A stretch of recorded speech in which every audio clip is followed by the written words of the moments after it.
الخاص والعام في الانضباط، تبارك الله عليكم، وفي المسؤوليه،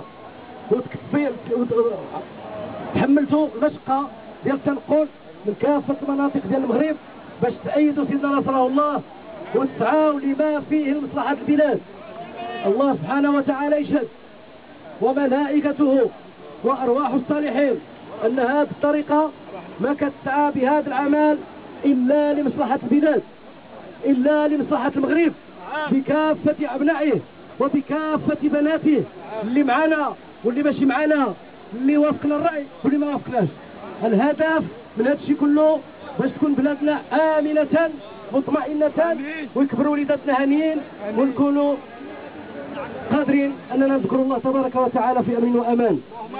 مرة اخرى الاخوان الله يجازيكم بخير، نسال الله تبارك وتعالى هذا العمل اللي دار يكون في ميزان حسناتكم جميعا، ويكون في ميزان حسنات والديكم وفي ميزان حسنات الصالحين، ويكون كذلك رحمة لهذه البلاد وتأييدا لملك البلاد نصره الله وأيداه وأطال عمره وحفظ سنوه المولى الرشيد يا ولي العهد ولي الحسن، نحن اللي كان سبب في هذا اللقاء مرة أخرى. الله يحفظه، الله يطول عمره، الله يجعلنا نكون دائما على أثره، الله يجعلنا نكون دائما المحبين، الله يجعلنا نكون دائما من اللي كيسعوا لجمع الشمل، الله يجعلنا نكون دائما تنساوي بهذا الشيء كله، لا مناصب ولا كراسي ولا مصالح، بغينا مصلحة البلاد ومصلحة العباد.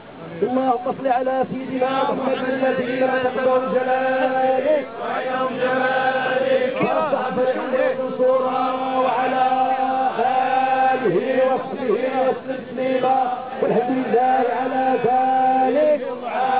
ربك رب العزة عما يصفون وسلام على المرسلين والحمد لله رب العالمين. لا إله إلا الله، لا إله إلا الله، لا إله إلا